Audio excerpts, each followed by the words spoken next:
Very happy to be here today to talk about this subject because I know it's one that's crucial and it's something that we all are experiencing. Definitely just a little bit working for Baycare been really good. I've been working with them for over 5 years, and I work out of their 7 psychiatric hospitals sometimes. I do work a lot with people that suffer with a lot of different disorders. Also with Baycare, I'm on a specialized team where I do travel and do a lot of different things within the Baycare system and also within the community. So I was down and involved with the Pulse shooting, the Parkland shooting, and also up in the Panhandle doing some things. So this is something for me that as we get through it and talk through it, that I want to begin to shed some light. And hopefully as we talk through this and people ask questions, we can talk about it and open it up for discussion. The first things I want to talk about is the purpose of this webinar. You know, we're here to educate and people and ways to better attain their emotional well balance. You know, I'm not going to be discussing anything that's medical or any information like that, or any treatment information, and just try to keep it between 20 minutes and just go with it from there. And as I say, feel free to use the voice chat or feature to submit any questions. So what is cabin fever? And as we look at it and talk about it, and the more that we are in this area of isolation, staying in, I think we have to put our own definition to it. And our definition to it, as we look at it, can mean many different things for everyone. So I see here where we look at it as the reaction of being isolated during a certain period of time. And we look at it too, when we see isolation, it can reach levels of specific phobia if we're not paying attention to what it is. So as we look at this and as we process it, I want everyone to think about their definition of what isolation and cabin fever means to them. And if you've never thought of it before in that way, maybe it's a time to begin to put some thought into it. Is if I'm in here and I'm always in the house, especially with some areas here where now there's a curfew that's enacted, how is it making me feel? Am I feeling like the walls are caving in on me? Is there many distractions because I don't have any privacy now from before? So these things is what we start looking at that can cause the feelings of cabin fever and isolation. Knowing also that it is normal to feel sad. It's normal to feel stressed and confused, scared and angry. So when we have these normal feelings, that before this, now it's beginning to understand as we're kind of dealing with them a little bit more, it can begin to cause us to have a lot more feelings about them. So if we are feeling that way, it is okay. It's just understanding how not to act on them. And then if I am feeling this way, what do I do about it? Try to see this time, as a different time in life, which it is. All of us have never experienced anything like this before in our lives. We haven't.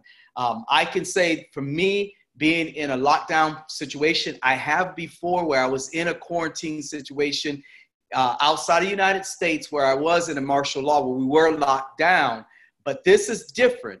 And in this time, what makes it a little different is because we're dealing with an epidemic or a plague that can take your life. During that time, there were certain things that we had to go through, but this time for me, it's different, and it's eliciting different thoughts and different emotions. Rumor and speculation can fuel anxiety. It can. So what are we talking about? What are we looking at? Having reliable, accurate information is so crucial and so important, because we want to make sure we are getting information. But the key thing is that we don't want to live in it.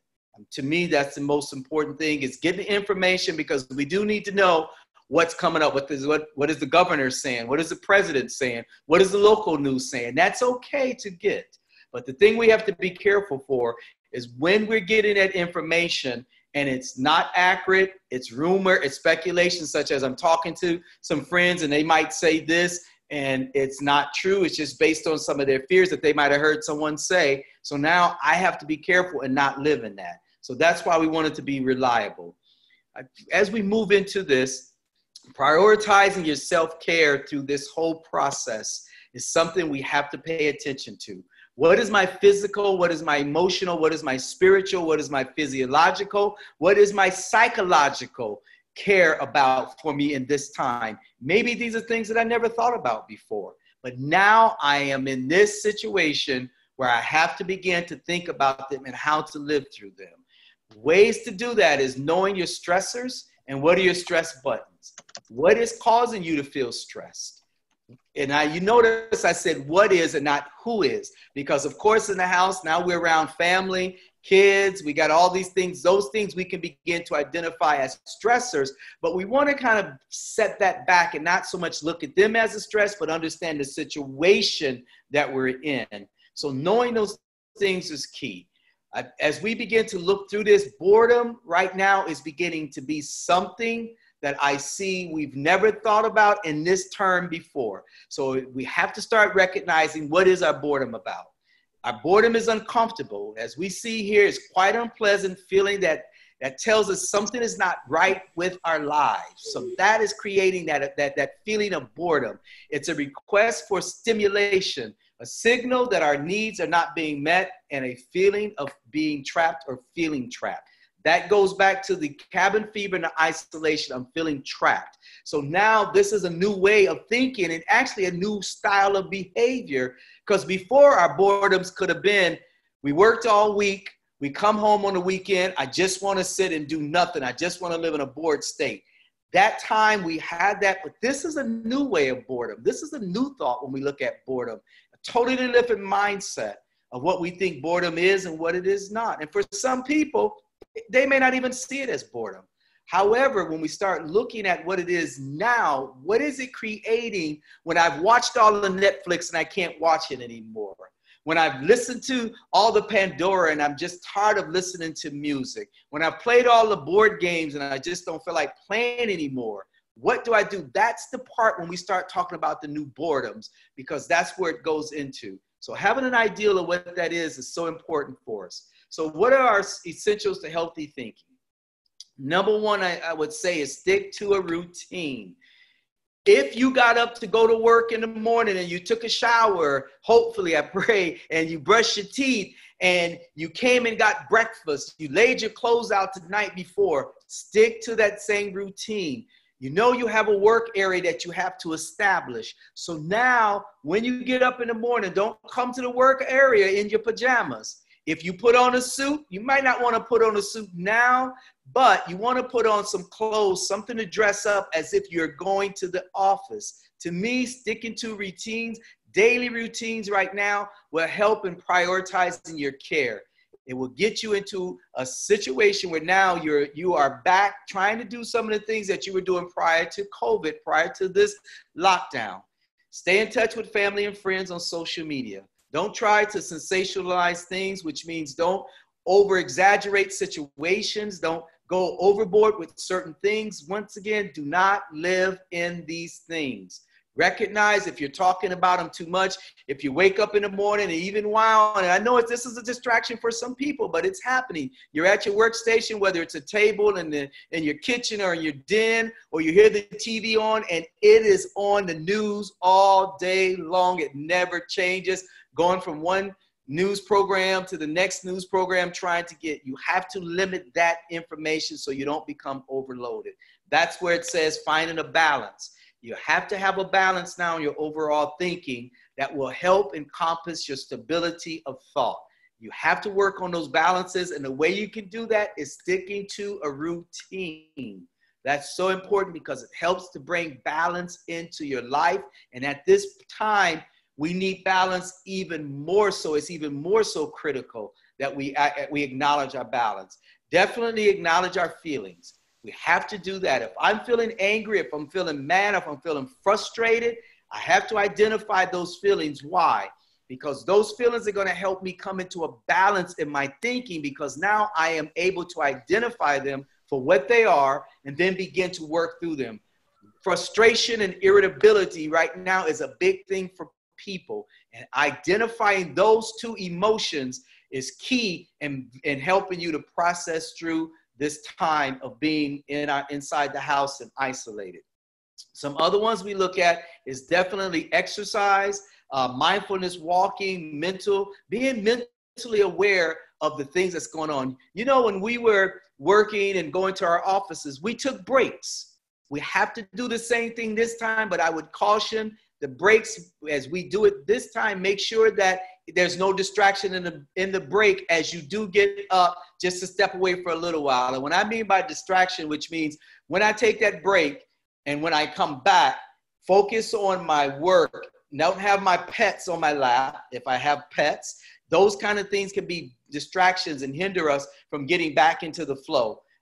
Cooking is another way you can incorporate it into healthy thinking and a balance. And of course, prayer and meditation into your routine, because that's something now that I believe is even more critical and crucial as we go through this, learning these things. Doesn't mean you have to be all spiritual, but I'm saying the part of just setting time to meditate on what's going on. Be aware and avoid increasing habits that may not be helpful in the long term. We know drinking right now is one, smoking, over smoking, snacking is another one. We see people over snacking. Those are things that we look at. Another one that we talk about when we start saying some habits that, you know, that we need to avoid is over sensationalizing the information. And then also we look at having those thoughts that are ruminating because we can't shut it down due to worry. Those are increased habits as we're getting into this. So paying attention to those. Understanding your stress will help eliminate some of those kind of things that's going on. You know, definitely your new work from home stressors, they may not be the same as long commute times, toxic coworker interaction, even feeling of never being alone. All these can still take tolls. For some people, going into the office, it was fun for them because they look forward to being around their coworkers, and not only being around their coworkers, but just the ability of getting out of the house, using that time to go to work, because some people use the time of driving as a way to de-escalate themselves. So we see those things are there. But being able now to be mindful of putting things back into your life that can help you. Because as we look at this is something that's new. Staying at home, working from home is new. That is a new thing that people are doing. And we've never been able to do this before where it's been this long term. So that's why I say after the novelty of working from home is worn off, what do? That brings us back into these kind of situations in our life that can be stress for us. Practice mindfulness is very big as we work through this, because I believe we have to be in tune with where we are right now. And practicing these techniques for mindfulness can help us process through the situation that we're in. Focus on being aware of what we are and who we are is so key, because when our focus comes back to where we are right now, it can help us balance the things that's going on in our life. A simple way of dealing with mindfulness, every day you could take 2 to 3 minutes of doing it. And you can do it very easy just by setting your hands on your lap or being in a comfortable position, concentrating on your breathing as you breathe through your nose and listen to the air stream out of your nose. That's taking your senses. Now you're paying attention to that. If your mind wanders, that's okay, because once you do that, you're paying attention and you can bring your mind back to the thoughts of how the wind is coming through your stomach as you release it through your nose. And then as you are breathing and your chest inflate, all those things are senses that you can pay attention to help you stay on task with yourself. And also, with that being said, that can help definitely alleviate the anxiety and the stress that you may be going through. These things are here.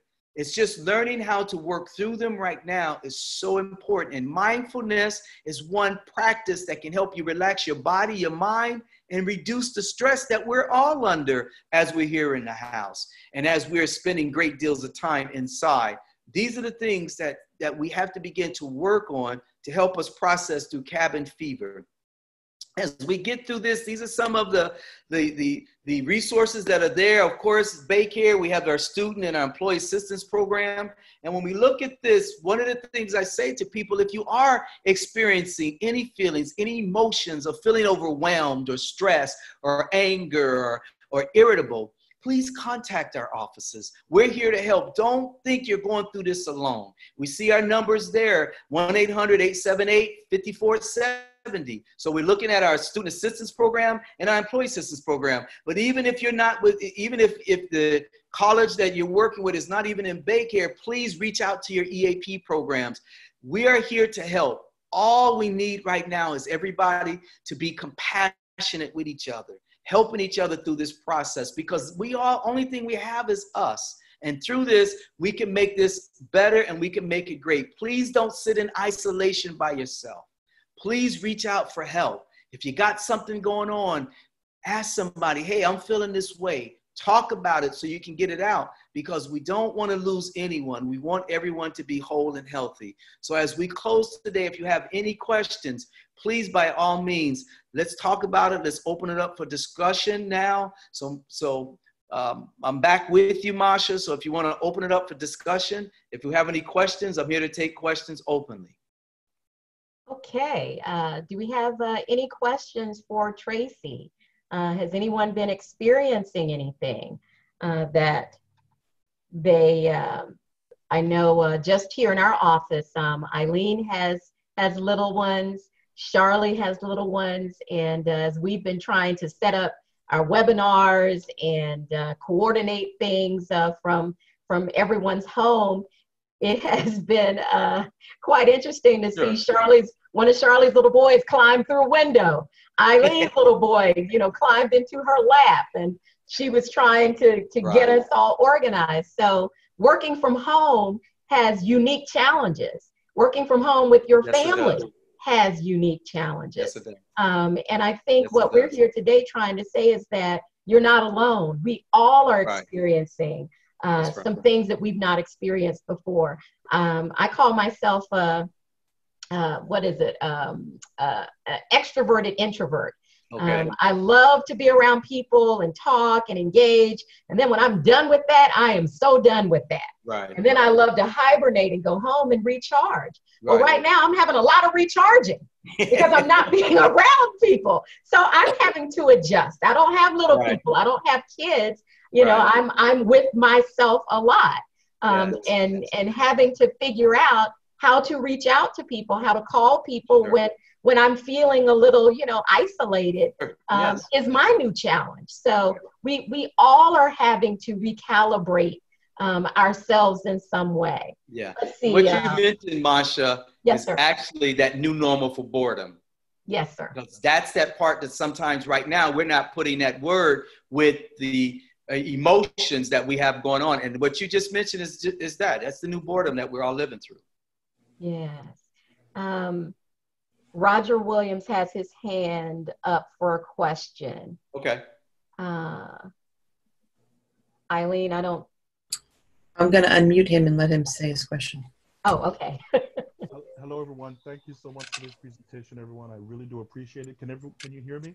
We can, Roger. Can you turn your volume up just a little bit? Okay, hold on one second.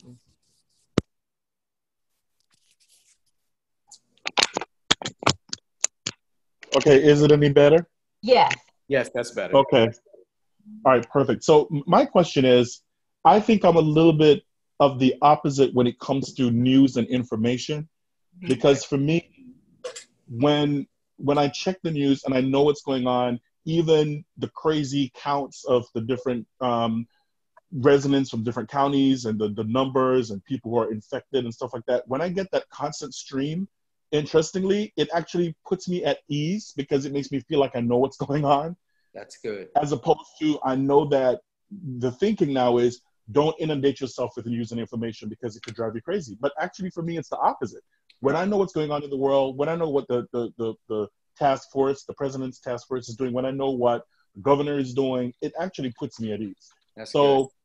How do I balance that with living with someone perhaps who don't, someone who may not be that same way?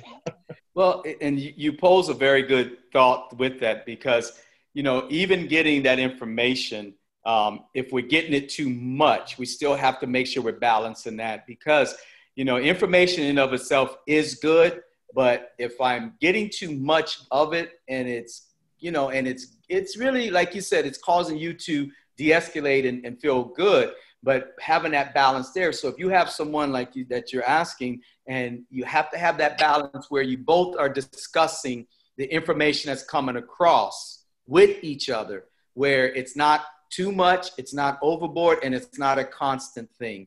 And I would say just having the ability for both of you to begin to look at what information is that I'm gathering, how much information is it, and is the information that we both are gathering, is it in balance? And because there's a lot of things, if you mention it, there's different things coming out that the governor is saying for here in the state of Florida. There's different things that the president is saying. I was on a call the other night with the senator that was on talking, and they were giving some different information than what was being said by our governor. And so I was on a call with Senator Chris, and there was some information, and it was different. So it's being able to get the information, but just remembering that all information not necessarily is good information. And so keeping it in that perspective where it is rooted and grounded for your situation. And what I mean by that is my situation, as far as whether I'm gathering it, is for my home and for me, and I can't live outside of that. So sometimes we can look at it, and that is the things that we don't have control over oftentimes are the things that's causing us stress. So if I'm getting information, I'm not going to get that information and try to live through it. I am going to allow the information to allow me to be balanced. And if I'm with someone and they're getting a lot of information and it's like too much, then we need to talk about a balance and how to bring the information together and have it in one stream. Does that make sense? Yes, Tracy. It makes perfect sense to me. We have another question from Jocelyn Cassidy. Okay. Hi, everybody. Jocelyn. This is a great gathering. I have a quick question. Sure. Much of our staff, everybody's telecommuting now from home, and many of our staff members have children under the age of 8. And it's driving them crazy, trying to work relentlessly with the littles jumping all over. And I notice on one of your slides, next slides, you mentioned mindfulness for children. Do you have any resources you would recommend for us to share with staff on that? I never knew children could be mindful.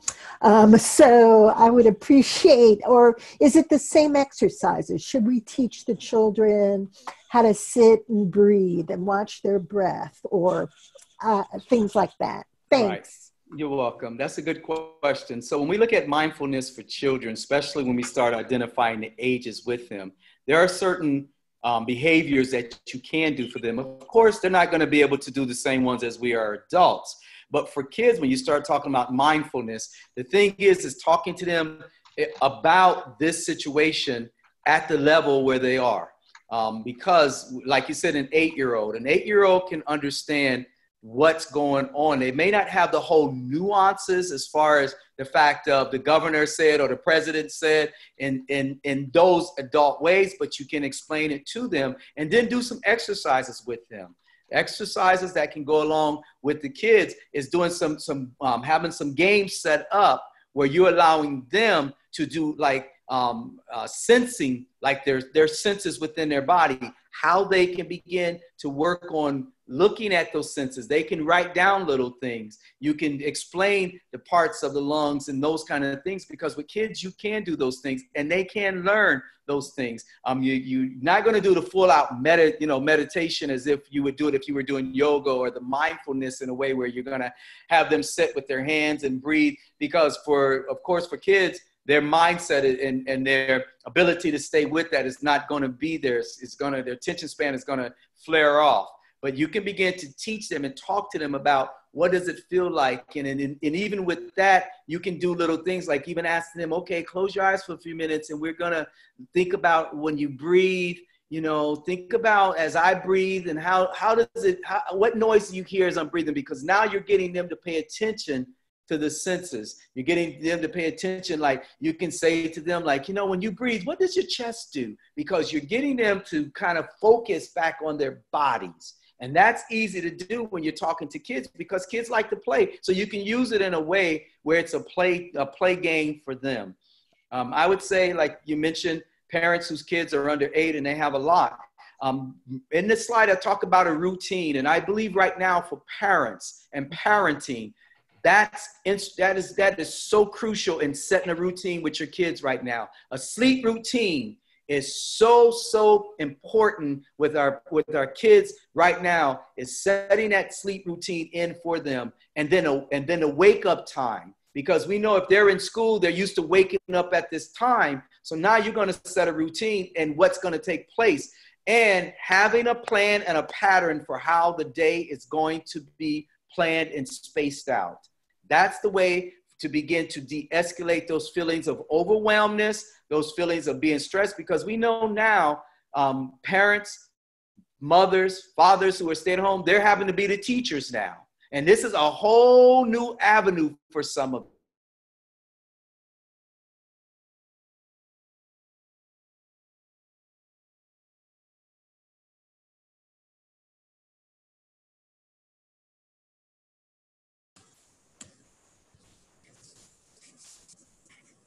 Tracy, another question we have is, let me see if I can scroll back up here, from Abby. Hello, you lost me. Uh-oh. Eileen? You still there? Can you hear me? Yes, I hear you. Okay. Let's see. Tracy, can you come out of your screen? Yes. Let's try that.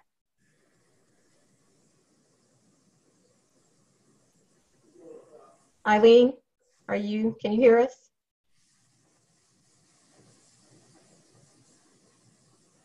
Hello? Yes. Hi. Can I make Ask a a comment? question? Sure. Yeah. Well, yeah. We just had an enhancement webinar yesterday online with my job at my school, at my college. Uh-huh. And so we're going through the same dilemma, so to speak. And I just have a couple of suggestions, if that's okay. Yes, sure. Okay, sure. And I saw in the chat, and I'll start with that. Somebody said something to the effect of, this has helped me to realize that working remote or working from home is not for me. Okay, so we're all being pushed and shoved to this. No choice. The first suggestion that I have is, in this isolation, I don't think, well, of course, we know that many of us do not like this. You know, you've got to find a way to be creative with your life now. I mean, this is 24 hours, and don't get me wrong, I'm not having an easy time either, okay? I'm restricted now. I restricted myself to like going out and driving once a day. Normally, I might use a tank of gas a week. I've been on the same tank for the last 2 weeks, okay? And I still have more than half a tank left, okay? So I'm not happy either, but I'm working from home, and then I'm starting to get more exercise, which I really need. And you've got to be creative in this isolationism. You got to find some new things. As far as the news is concerned, because it does create, stress and anxiety from what is going on. What you said already, Tracy, about balance. I only check twice a day, maybe in the middle of the day before I punch out, but otherwise, you're going to hear it. And of course, it is repetitious. It always has been repetitious, on MSN and Fox and on CNN, so don't overload yourself with the same thing over and over. We have to make these, this gives us more of an opportunity to become more independent. Yes.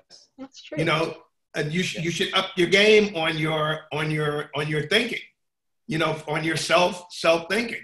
Yes. If you follow what I'm saying, I hope I'm not being too vague. I think we can configure No, either way. you're right. I mean, I think it requires version, but I mean, we can put the version so low that it would basically allow anything that has McAfee. Someone is unmuted.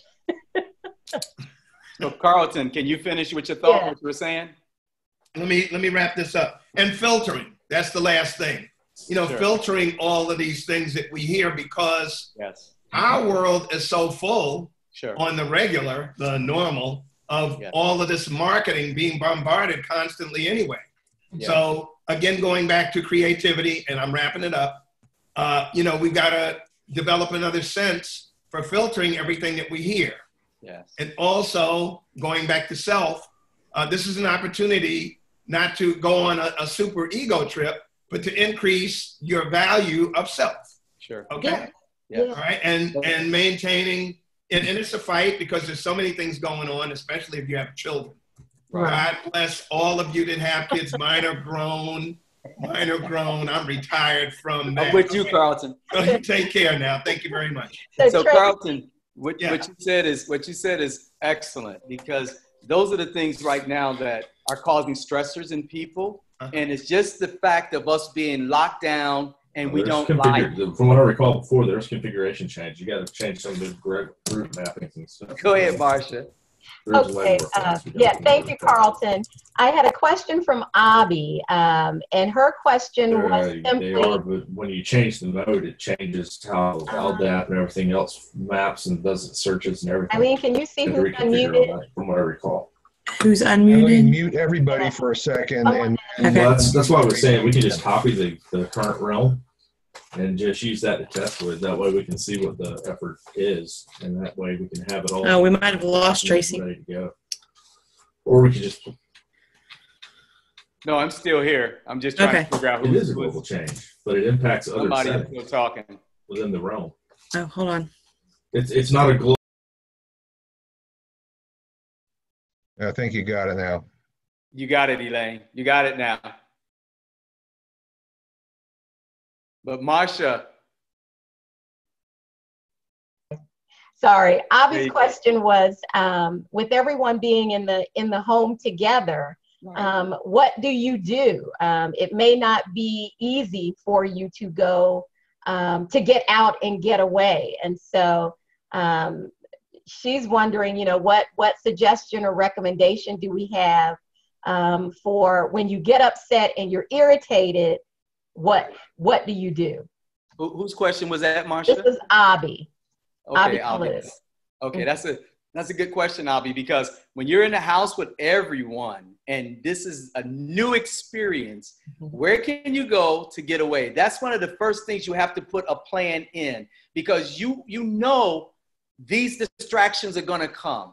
You know, based on what's happening right now, we're going to be a little bit more irritable. We're going to be a little bit more kind of on edge with some of the things. And let's be real, prior to this, we wasn't in the house a lot of times with people because they were gone a lot. So now we have to begin to develop our thinking and how we're going to process through these situations. And if you start to feel yourself doing that, you have to have a plan in a place in the house, or even just stepping out to walk, just to get away for a few minutes to de-escalate yourself, because we're in these environments now. These are new things for us. And just like Marcia said, some of us are introvert, extrovert, introvert. And if I'm the type of person where I had developed my solace and getting away from people, especially family, come on, let's be real. Right. Now I'm in the house and I'm around and you're doing all that talking and I'm not used to it. So I have to now begin to develop techniques within myself when I start to feel that way, either step outside for a few minutes or have a place in the house that you're going to designate as your quiet area. You don't have to tell anybody about it. That's just where you go when you start to feel yourself getting in that zone where now you're beginning to feel a little bit more irritable, a little bit more on edge. Your reaction time now is beginning to be a little bit faster in the things you're saying back. So those are the things, as Carlton was saying, that we are being self-aware of who we are in this present moment. So to answer your question, the first things first is for you to develop a quiet place that you can go to. And if you don't have a quiet place inside the house, in a room, you always can go in the bathroom and close the door. You go in the bathroom and lock the door. That can be your quiet place. If somebody knock on the door, you just tell them, hey, give me a few minutes, and you're using that time to de-escalate yourself. Or just step outside for a few minutes of your door just to kind of gather your thoughts, okay? And sometimes that's just what we're having to live through right now And it's important that we establish those boundaries for ourselves. Very important to take self-care, critical right now. Yeah. Self-awareness, Tracy. Yes. That's what yes. I hear you saying. Yes, ma'am. Another question, Laura Schumacher. What are some suggestions for overcoming the boredom to find motivation to continue getting your work done? And that's huge, because at the end of the day, we're working remotely. We still have to work. Exactly. So, you know, the way you do that is you have to set a daily plan. And let me be real with you. If you were a procrastinator before now, you're going to still be a procrastinator. Let's be real. But you have to begin to set things into plan. The way you do that is you plan your day the day before. You plan your day. Goes back to what Marsha just said, self-awareness. If I know I'm having these periods of distraction, those distractions didn't start when I came home. I had those same distractions when I was at work, because the things come, the I am may being or something like that, and it gets me distracted. But right now, the way you overcome those is you set a plan in where you're writing things down and you're paying attention. And then at the end of the day, you go back and you look at the list, and that helps you to stay on track. If you have those times and those periods where you are distracted, write down what the distractions were so you can get a visual image of what it was that was causing you to be distracted. Was it because while you were doing this, all of a sudden you got a thought in because you heard somebody turn the TV on and it threw you? Or you have a fur baby, an animal in the house, and they happen to run through your legs and you had that thought, and all of a sudden there it goes. Write those things down. The way you do too is avoid and get rid of the distractions. So if you got animals during the course of the workday, you might want to put them up. Put them to the side or do something in that way to help you stay focused, because self-awareness and having a plan to pay attention to those are key, and you can do it. But I would say the day before, set your plan up and then put it next to you where you have it written down, where you can see what are the things that you have to do. And when those distractions come, you can write them back down. If you got stickies, stick them on your monitor screen. Mm-hmm. You can write the words, stay focused. Mm-hmm. That'll help you. Without a vision, you're not going to be able to see what you're doing. So you have to have a vision, and you have to write it down plain so you can see it. Okay. Oh, Tracy, and I would just add, I know what's working for me is I'm also writing down my accomplishments. Juggling everything and trying to figure out everything I'm supposed to do and I want to do. Right. And I'm also having to remember what I have done. Yes, and that's my way of saying to myself, you are accomplishing something. Yes. When I feel a little bit like I didn't quite hit the mark of what I wanted to do that day. Yes. So if that's helpful to anyone. Brittany Clark, I believe. Hi, Tracy. My question is, we have several students who have lost loved ones and friends that have lost loved ones, whether it's from the virus or natural causes. But I was curious if you had some suggestions on how to support them in this time where we can't really have this social connectedness, and also to deal with the extra grief. A lot of them are feeling like their loved ones are dying alone because they can't be there with them. That's something that you just said that's really striking at the heart of a lot of us, is the inability to be with our loved ones who are passing away. And that's something too, as we begin to think about it, is how do we work through that grief? And I would say to them, it is so important that they reach out to resources that they can talk to help them process their feelings through this. Trying to counter this on your own and sitting there with all these thoughts is only going to make the sadness, only going to make the feelings and those emotions of hurt get worse. Address them with someone. This is the time for people that's going through that to reach out to professional help.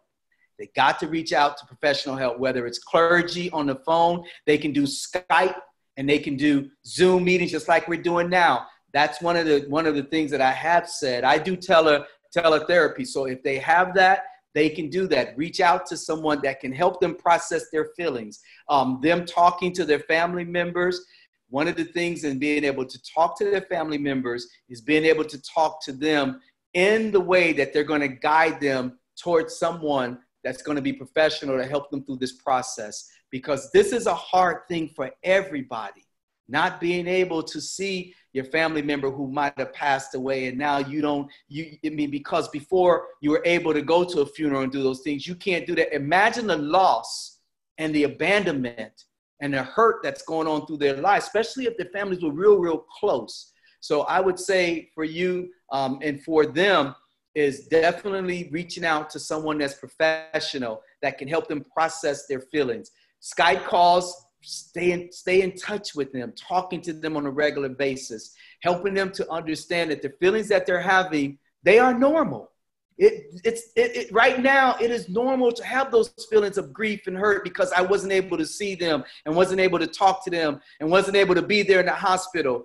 Identify their feelings of guilt, because some of them might be feeling guilty because now why didn't I? How come? And then another thing too is being upset and angry at the coronavirus for stopping me from seeing my loved one who passed. Now I'm angry at this time and at this thing. Also being angry at our government leaders because they imposed this sanction on us. So all these are emotions that we have to identify as we go through this process. But I would say most important, please have them reach out to someone professional. Have them reach out and their EAP, getting connected to be able to talk about their emotions and their feelings, because this is not something that's just going to stop once this is over. This has created a behavior in them that might carry over, and they're going to need to process these feelings after they come out of it. Because one of the things we know is that some of their family members are being cremated. We know that. Those are some of the things that's going on. So that's a process that they're going to have to really get professional help to process through at this time for them. Mm-hmm. I saw, let's see here, I thought I copied it. Kara, I'm probably mispronouncing your last name, Kara Facci says she's having a hard time with her toddler. Generally, I guess when she's going to work regularly, her parents watch her, but with the health risks and their health concerns, it's only she and her husband, it's only her with her husband's help sometimes, and this is becoming a distraction. Any suggestions for, again, I think it's those folks who have small children and trying to balance and juggle how to do it all? Yes. You know, Kara, that's one that I get a question asked a lot, especially in the practice where I'm working out of, and that is how to control that. One of the things in dealing with that, Kara, is setting up those boundaries and being able to stick to them.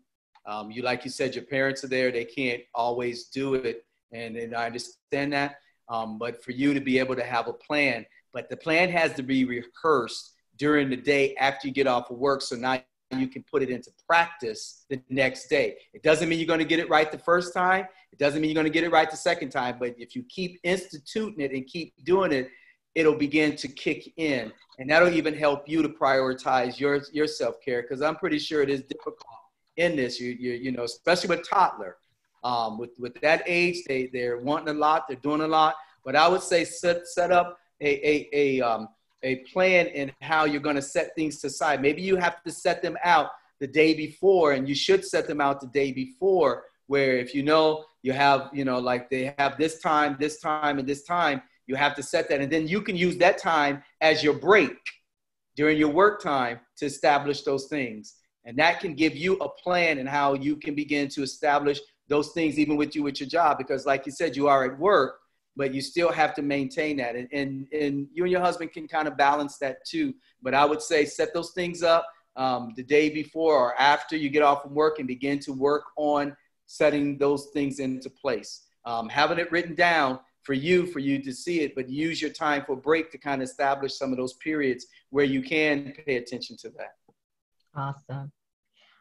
Susan Crutchfield has a question. Susan? Okay. Hi. Hi. I'm hearing a lot of good things here, and hopefully I'll be able to use some of it when I work in a library. And where I work is technical services, and it's pretty much all hands-on. I do spend a lot of time on the computer, but it's in our cataloging system. And again, you have to have books, other things there in order for you to do your work. So some of us who work in the library, we're having a hard time coming up with work to do at home. So, I tend to go into a guilt feel. I start feeling guilty about it. I did telecommute back in 2008 and 2004. I had cancer and I have a special needs child. So, the way things were set up then, the supervisor had things in place. This is a different situation since nobody planned on any of this. Sure. So, but in the past, I had guidelines, certain things, and I had lots of assignments, lots of things to do. Plus, I was still going into work a little bit on and off too. So, I'm just trying to get over feeling guilty.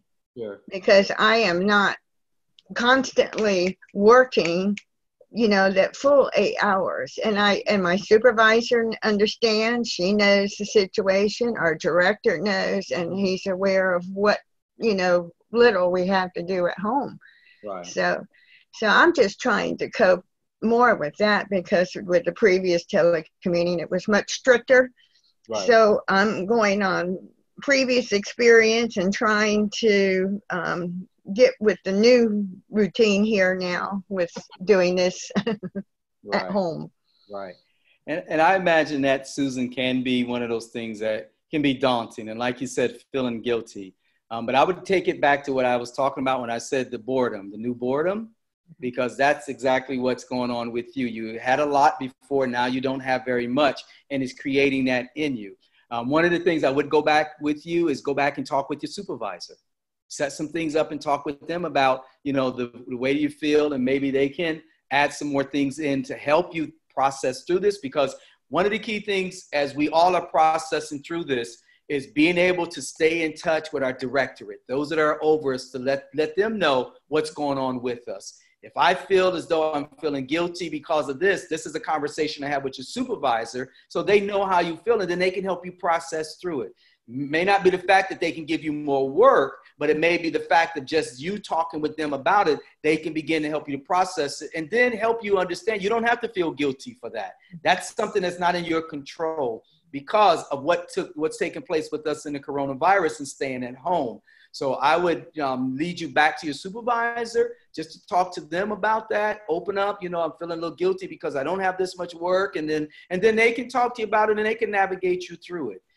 Because as we all process through this, we're all going to deal with different situations in our life that's going to try us. They are. This is just the nature of what we're going through. But the first thing first is that we have to talk to those who are above us, those that we're dealing with, those who we work with, to help us as we process through our work day. So I would say that to you. Go back to your supervisor, talk with them, explain to them the way you feel, and then they can help you in those feelings. Okay? Yeah. Well, okay, I feel like I'm okay as far as the supervisor and director. I think we're on the same page here, and good, they are aware of my my concerns. Right. I was just trying to. It's just one of those kind of things that it's not as strict and structured. Right. This time as in the previous time. So I'm just sort of having it's going to take me probably another week, and hopefully by that time we'll be able to go back to work. Well, thank you, Susan. Susan, this is the other thing too. Set a plan for you for the day. And just like Marsha said, look at the things that you accomplished during the day. Set a plan and set things that you can visually see. Write them down. Look to see what it is and what you did. And then at the end of the day, look at the accomplishments. But one of the key things is having a plan that you can take and you can set into motion for you, okay? Because you can plan those things out and you can see them, and it'll help you being able to have balance as you work through this. It's good. And Tracy, I would like to add, I know what Eileen and Charlie and our staff, what we've done is we join teams, and I'm not a techie. So anything that requires me to do something new on technology stresses me out. But the chat feature has been wonderful because we have been able to communicate with each other, ideas, resources, different things that each of us has seen on our own Facebook pages or things friends have sent us. And we've been able to say, hey, take this and put that there. Hey, here's a good idea I saw someplace else. So literally all through the day, although we may not be video chatting, we are constantly in contact and we're thinking about upcoming things. So, you know, I think Susan's point is a good one. Yes, it is. You know, the world shifted on us, you know, a little over a month ago. Nobody was prepared for it. Our colleges weren't prepared. Your supervisors weren't prepared. So right now, you know, I would say, don't feel guilty. Take advantage of this time because trust and believe. This is my personal opinion. I'm no expert. I don't think we're going to go back to quote unquote a normal for a long time. We're not. So if we're doing this in the summer and in the fall, by then everybody's going to kind of have the hang of this thing. And trust and believe, they're going to start telling you some additional things to do. So right now, while you have the flexibility to kind of figure it out on your own, take the time to do that. You know, explore with your colleagues. Some of those projects that you all talked about before this happened that you wanted to do, maybe you can take the lead on, you know, crafting a plan to do some of those things. I think sometimes we look at, and it's all of us, me included, we look at it as the glass, you know, half, what is it? Glass half full.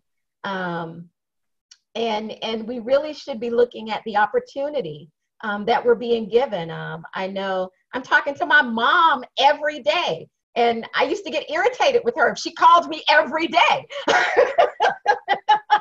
You know, I would tell her, lady, stop calling me. But I'm literally talking to her actually twice a day. So, you know, that's a beautiful thing for me that's coming out of it. My brother and I were 10 years apart. You know, I talk to him every couple of weeks. You know, we're checking in regularly.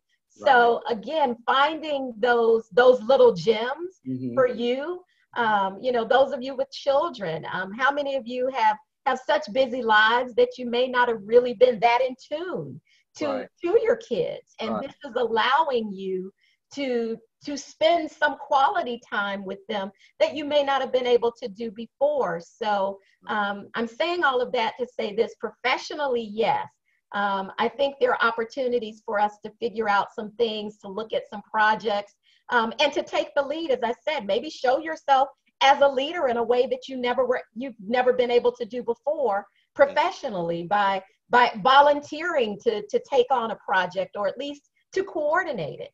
And then personally, just taking this time to relish in these moments that we sometimes took for granted pre-COVID-19. Yes. That's all right. I think that we are at the end of our time here. I know Michael Brower, our CEO, is on the line, so I do not want to end the webinar. he's waving me off. So then I will just say, and I was waving at you. I wasn't. Oh, okay. So. Mike, would you like to say anything before we close? Well, just thank you, everybody. I think I saw 173 people. Awesome. Were on the call at the peak. There might have been more, but. So Tracy, thank you so much for the group counseling session. Based on what I'm seeing in the chat, you were received very, very well, and we may need to do this again very, very soon. But I do want to say, just to kind of follow up with what Marcia was saying and the theme of what Tracy was saying, that you know, none of us have ever experienced anything like this and have had to very quickly and dramatically change our modus operandi with regard to how to conduct our work. And, you know, many of us, and me included to a certain extent, I'm sure many of you, And, you know, we have a routine, and, you know, we get up at a certain time, we do what we do, we go to the office, and we do what we do first, we do what we do second, we take a 5-minute break at a certain point, and, you know, by a certain time at the office, I'm on my 17th cup of coffee, you know, and things like that. So, you know, all those things are different now. And when the staff and I decided we better stay home after the governor issued his executive order, you know, they responded very, very quickly and very professionally, and we have adapted accordingly. But one thing I told them was that, you know, we're all kind of used to a clock hour thing. You know, we come in at 8:30, you know, we work till 5:30, 6 o'clock, some of us, and we go home. And I told them, I said, look, don't feel like you have to be staring at your computer and, you know, for a 6 or 8 hour stretch. I said, let's take a task-oriented approach, and let's line up some things every day that we know we want to accomplish and that we know we need to accomplish. And let's not worry about whether we work 6 hours or 8 hours or whatever. And that's kind of made it, I think, a lot easier for all of us on the AFC team. I hope your own supervisors are being flexible with you all about how you are utilizing your telecommuting time, because I think a lot of pressure can be borne and a lot of stress can be created from worrying about whether you're being perceived as accomplishing the tasks you need to accomplish in your job in this very, very different and suddenly thrust upon us way of doing our work. So, you know, just try to keep those kind of things in mind. I posted in the chat one thing that's kind of kept me going is that adversity breeds creativity, and, you know, use the time to be creative. And, you know, you may come up with a solution or a strategy for something that you've been struggling with at work for weeks or months, and suddenly, just by virtue of being at home and kind of having a different environment around you and none of the immediate distractions that sometimes we experience even when we are in a workplace, suddenly something may strike you that could solve a problem that, you know, might not have struck you the same way if you were in your normal work environment. So, you know, take advantage of the time, even though it's different, it's uncomfortable at times, you know, try to keep a positive attitude. Folks, there's blue skies ahead for all of us, and we're very, very lucky that our colleges are holding up. Most people have been kept on payroll, and I always look at the bright side, and because I recognize that there's a lot of people out there, and I'm sure Tracy will agree, I'm sure he talks to a lot of different people that are struggling way more than some of us are. And we may be very uncomfortable, but I'm not so sure that some of us are struggling as much as some other people out there in other industry sectors that have been really, really harshly affected by this whole thing. So again, wrapping up, Tracy, Jackie, thank you all for stepping up for us literally in about before you and we'll be on again. Sorry, Marcia, say it. Before we end, Jackie wanted to say one thing. Jackie is the business development coordinator for BayCare. Hey, I just wanted to say thank you on behalf of BayCare for AFC providing us this opportunity to help support and nurture the colleges throughout the state. It's something that's just a very personal to us. And Tracy, can you flip to the last slide of your PowerPoint? I just wanted to point out we have, what is it? I can't share it anymore. Your PowerPoint's gone? Yeah, I don't have sharing rights anymore. Oh, okay, bummer. We're gonna post it, Tracy. If you'll send it to us, we'll post it on the website, and everybody will have access to it. Okay. Tracy, you can try it one more time. All right. Okay. So just wanted to thank y'all, and you know, this slide here pops up at all of the colleges that we have partnerships with to support your students and your employees. If you need any assistance, even if you're not on this fantastic list, and would want to explore some opportunities for how we can help support your students, please give us a buzz. If you'd like to bring Tracy's talents to your students, you know, via these webinars or anything else, just drop us a line. We're happy to help. We're doing our best to be flexible with things. And And I wanted to give a shout out. I don't know if anyone's here from Pensacola State, but they're in red because as of lunchtime, they have signed a contract with us. So they are our latest and greatest college to join the Baycare community. Awesome. So yay. Awesome. Thank you, Pensacola State.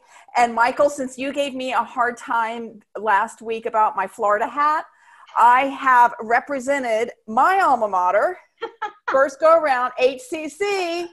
Any HCC Awesome. folks out here?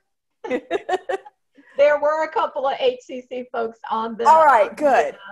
On the chat. So we'll see what shirt I wear next week. Awesome. Well, listen, thank you guys so much, Baycare. You rock. You all, just for your information, we reached out to them and they immediately said, what can we do? We will do it. So thank you all. We have at least 2 more webinars scheduled with Baycare, I think, and 6 additional ones. So go to the AFC website, check out what we have available for you. Our webinars will be on Tuesdays and Thursdays of each week. You all, everybody stay safe, take care of yourselves, take care of your families, and have a good weekend. Bye-bye. Thank you. Thank you.